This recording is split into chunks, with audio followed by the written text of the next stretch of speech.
Hey, what's going on, y'all? Hope everyone's having a fabulous day. If you haven't gotten a chance to subscribe to this channel, please do so. I make videos like this on a regular basis. I've been doing this for about 2 years now. And in this video, what I want to talk to you guys about is my bankruptcy.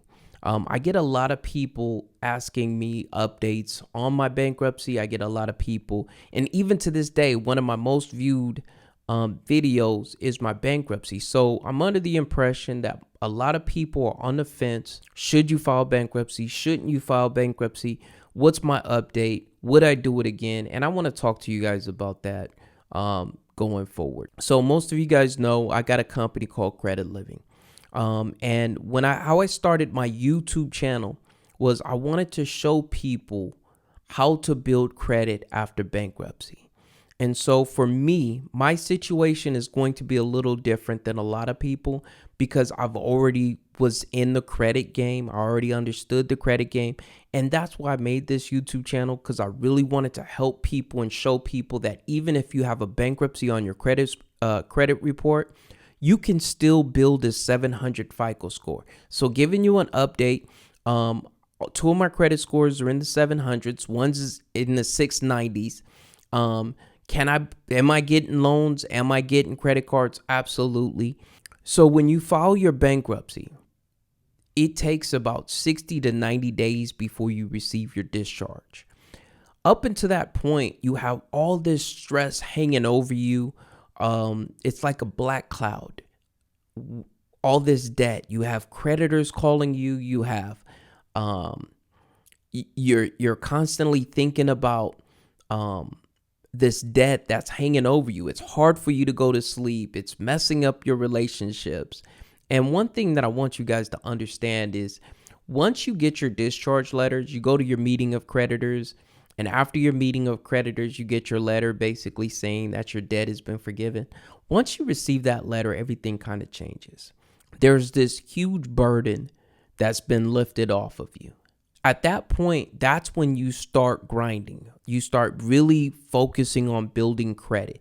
And if you start from that point and you start building credit, you don't have to wait 2-3 years like a lot of attorneys are going to tell you, you're not going to have any credit for 3-4 years. You're not going to be able to apply for anything. And it's not true, because if you've been following this channel, I got a $25,000 American Express backed by Navy Federal Credit Union. I got I got another Navy Federal Credit Union Visa card for $7,000. I got a Capital One that's $3,500. I got a State Department Federal Credit Union that's $900. I got a Discover It that's $2,500. And this is 2 years, right? This is all within 2 years. I got a auto loan at 7% interest rate.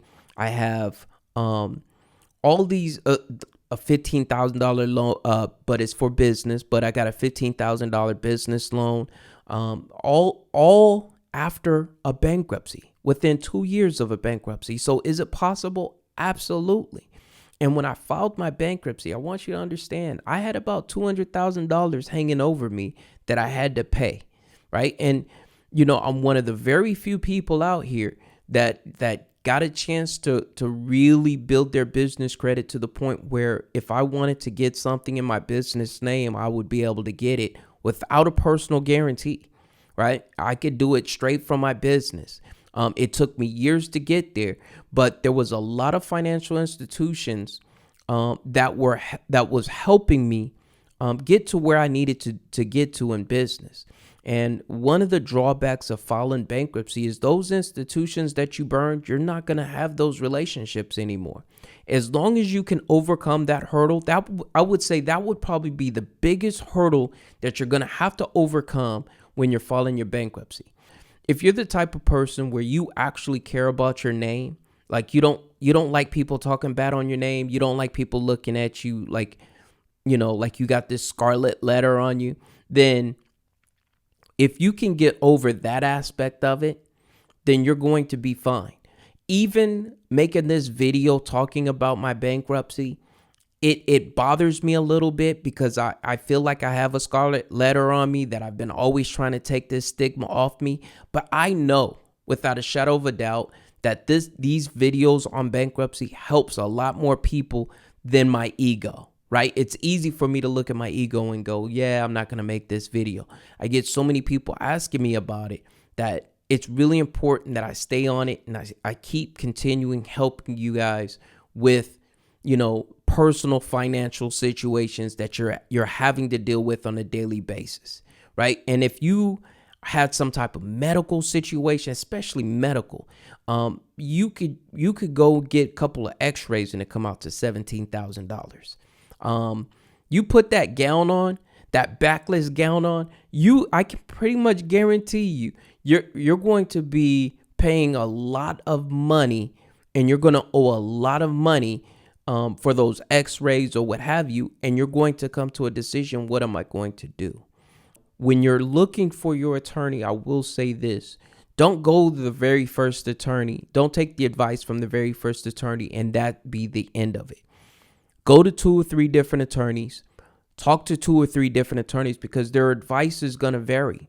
I want to tell you something that happened to me specifically. When I was filing my bankruptcy, I went to an attorney. I went to like 2 or 3 attorneys. And they all told me that I made too much money to file a bankruptcy. And I was really discouraged. I'm like, well, I got all this debt over me, this business debt over me. What am I going to do? So what I did was I reached out to a business attorney. Now, once I reached out to this business attorney, he told me, he said, you do realize that if 51% of your debt is business related, there is no means test. A lot of you have to understand that not everybody can file a bankruptcy. If you make a certain amount of money, you're not going to be able to file a Chapter 7. You might be able to file a Chapter 13 where they renegotiate your debt and you make payments to pay everybody back. But if 51% of your debt is business related, then you don't have a means test.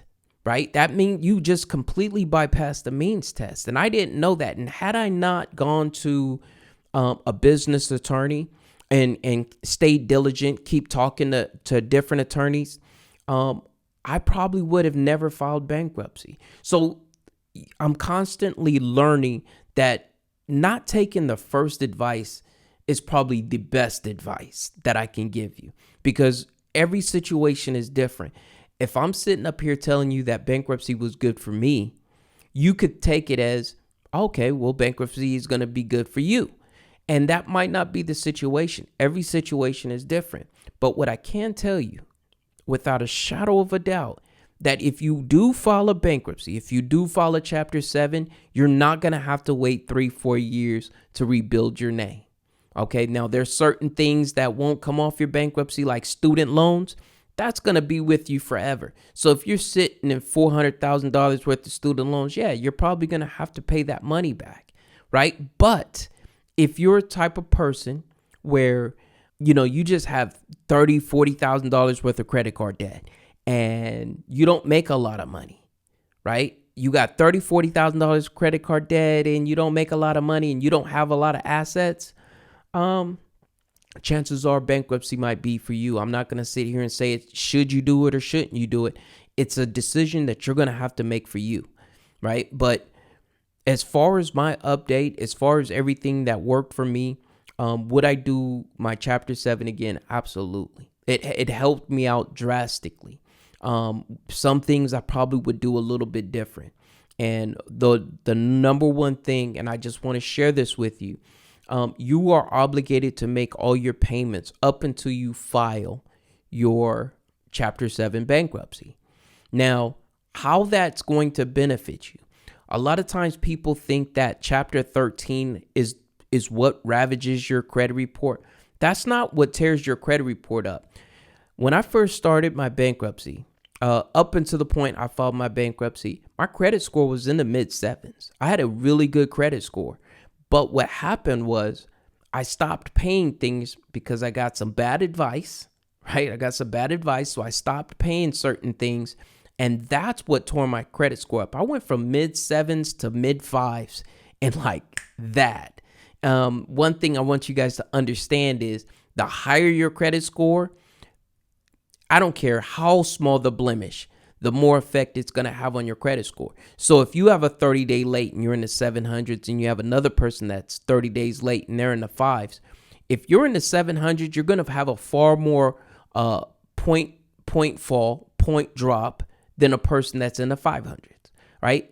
Every blemish affects you a lot more if you're in the 700s than a person that's in the 5s. So that's just something to think about. I want you guys to really consider all the ramifications for filing a bankruptcy.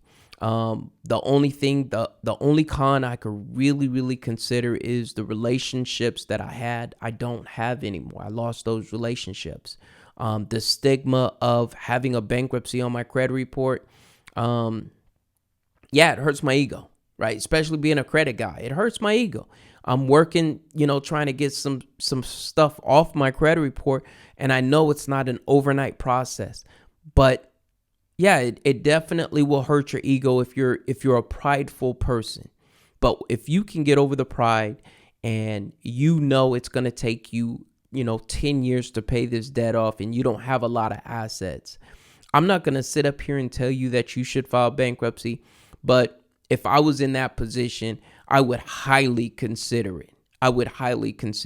So this video is for those of you guys that are on the fence and you're wondering, what do I do?